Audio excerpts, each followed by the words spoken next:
แม่นบ้านดงใต้พี่น้องสีแยกปราซาบ้านดงใต้ห่างห้านเต็มหมดแล้วพี่น้องเลย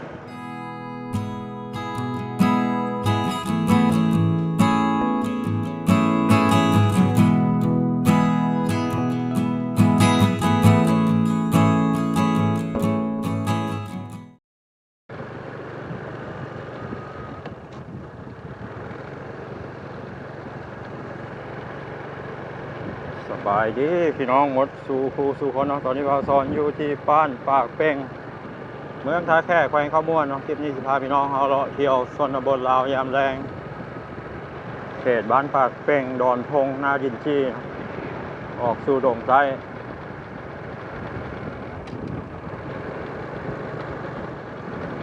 พอดีว่ามาเลาะตลาดนัดบ้านปากเป้งเนาะ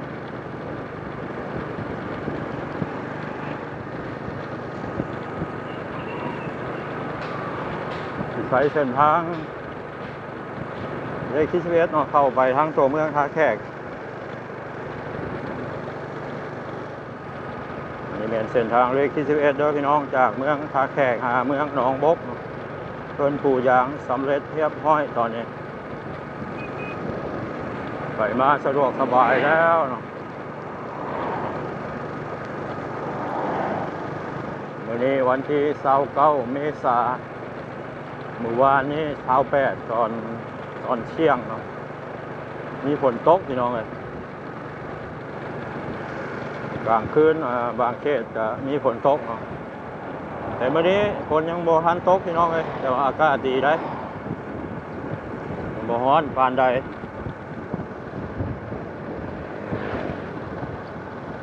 ถัดจากบ้าน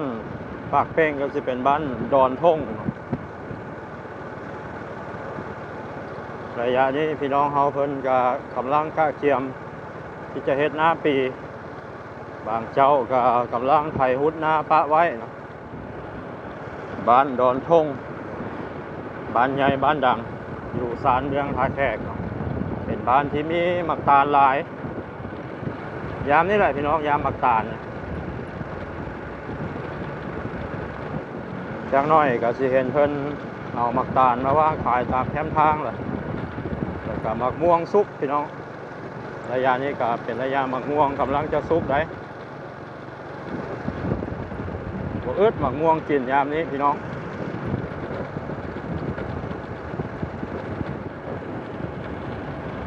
พี่น้องเขาเพิ่นกำลังเกียมดินไว้เนาะ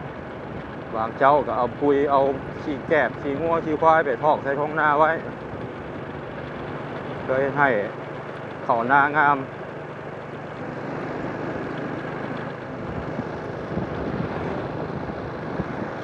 บ้านดอนทงพี่น้อง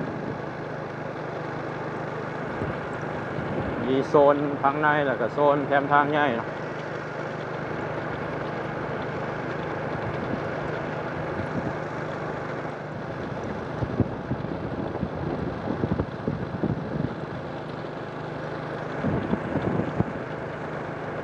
อีกแค่น้อยประมาณ2-3 อาทิตย์นี่ก็สิเห็นเพิ่นเอามาตาลมาวางขายเต็มแคมทางนี่แหละพี่น้อง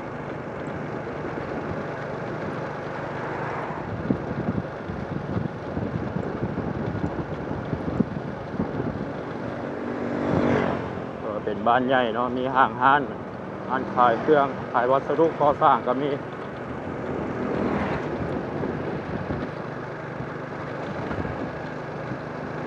วันนี้อยู่ในบ้านเพิ่นมีงานน่าจะเป็นงานดองหรืองานบุญนี่ละต้นตาลลายได้พี่น้องห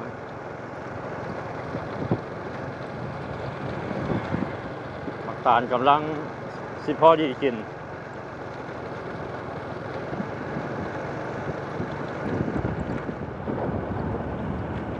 ถัดจากบ้านดอนทงก็จะเป็นบ้านนาดินจี้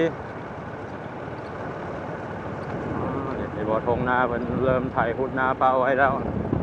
งัวควายก็หลายขนาดพี่น้องเลยเฉพาะควายดำพี่น้องเขตนี้เพิ่นนิยมทั้งเลี้ยงทั้งงัวทั้งควาย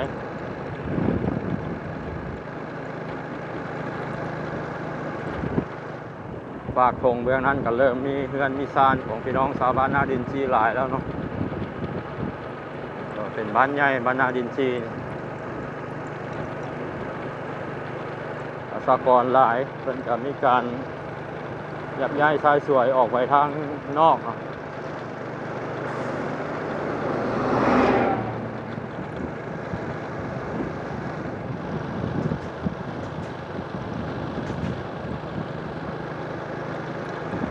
เดินชานบ้านซองด้วยว่าหนาแน่นแออัดพอสมควรบ้านนาดินจีติดกับบ้านดงใต้บ้านนาดินจีจากนี้เข้าไปหาตัวเมืองท่าแขกประมาณ10 กว่ากิโลเมตร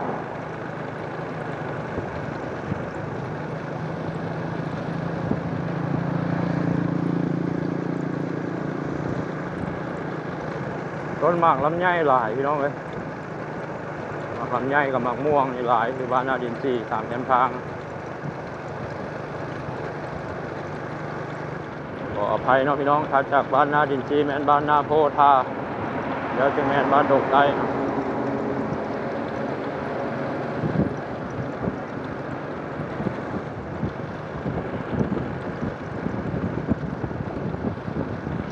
บ้านดงใต้แล้วก็แม่นบ้านบางเฮียงทางามท่าเรือม่วงสุม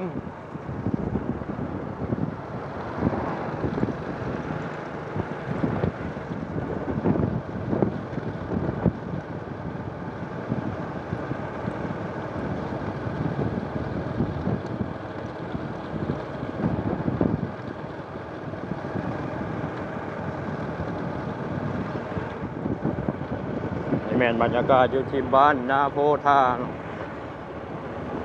วัดเพิ่นอยู่กลางทุ่งนาบ้านนี้ก็เขาเจ้าเลี้ยงควายหลายนะโดยเฉพาะควายดำควายหลายขนาดนี้เนาะ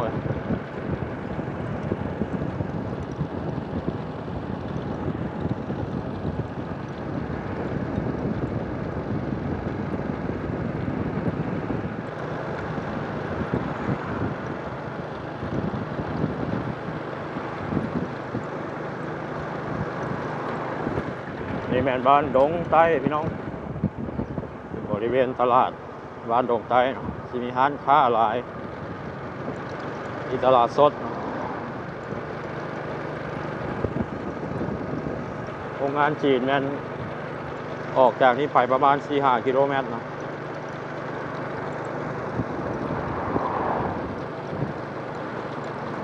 คนหลาย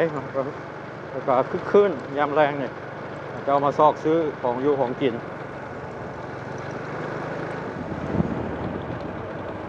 ดงใต้นี่ก็ถือว่าเป็นบ้านใหญ่นะมีโรงเรียนมัธยมเป็นเขตจุดสุ่มอยู่เขตนี้นะมีห้องหมอน้อย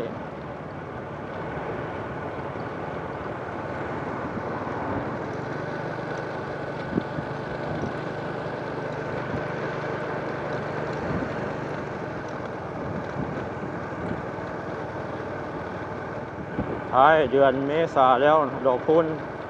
ก็ยังบานอยู่พี่น้อง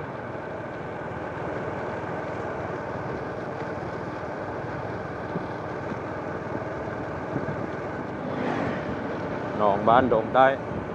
น้ำบ่เคยแห้งพี่น้องทางหน้าแม่นมีทางแยกไปโรงงานเกลือกะลี่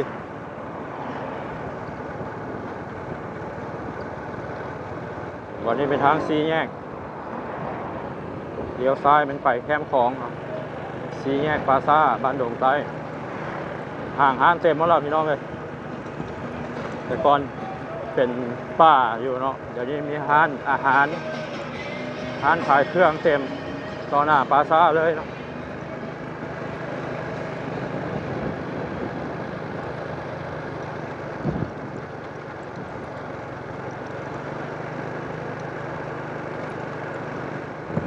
คนในท้องถิ่นแน่คนต่างแขวงแน่เนาะเขาเจ้ามาเฮ็ดเวียกอยู่โรงงานเกลือกะลี่คือว่าคนทั่วประเทศลาวมาโฮมอยู่ดงใต้นี่หลายพอสมควรเนาะ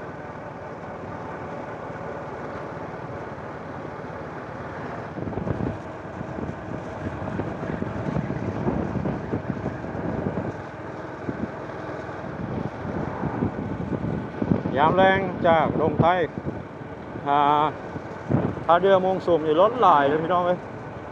สับสนวุ่นวายพอสมควรเพราะว่าเขาเจ้าเลิกเรียกจากโรงงานแน่เนาะรถก็หลายทั้งรถใหญ่รถน้อยอันนี้แม่นบ้านบางเฮียงพี่น้อง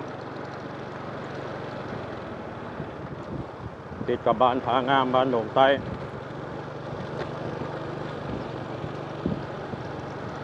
บ้านที่พี่น้องนับถือศาสนาคริสต์มีโบสถ์ประจำบ้าน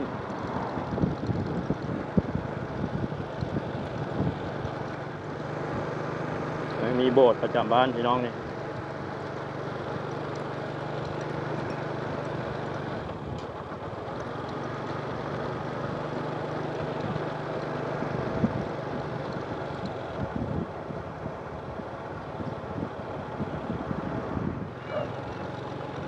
นี่เป็นบ้านผางาม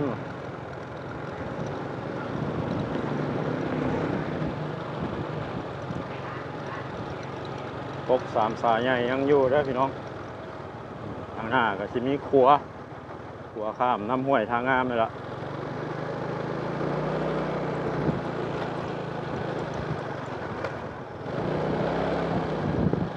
อยู่หัวขัวพี่น้องเฮาเพิ่นก็สิมาขายสาลีขายบ้านเผาเนาะขายอาหารธรรมชาติ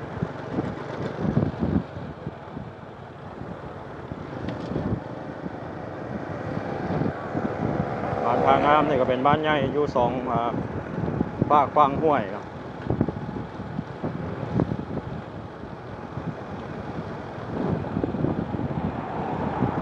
มีตลาดนัดได้พี่น้องเลย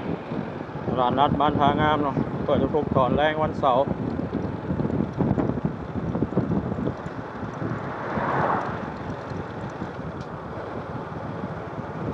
มะพร้าวก็มีขาย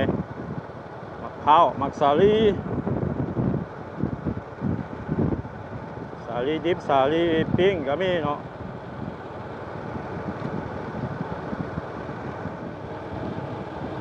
ถัดจากบ้านทางงามนี่สิเป็นบ้านท่าเรือเนาะท่าเรือก่อนถึงแม่นม่วงสุม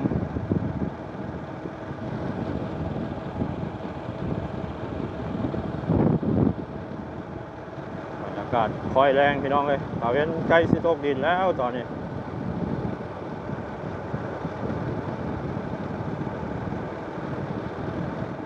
นี่ก็เป็นคลิปภาพบรรยากาศเนาะบ่าวสอนพาพี่น้องเลาะเที่ยวชนบทลาวศาลเมืองท่าแขกจากบ้านทางามจนฮอดจากบ้านปากเป้งเนาะจนฮอดบ้านทางามพี่น้องมาฮอดนี้บ่าวสอนขออนุญาตปิดคลิปนี้ไว้ซ้ำนี้ก่อนเนาะคลิปหน้าพบกันใหม่ขอขอบใจพ่อแม่พี่น้องทุกท่านที่เข้ามาติดตามรับชมเด้อสำหรับคลิปนี้สบายดี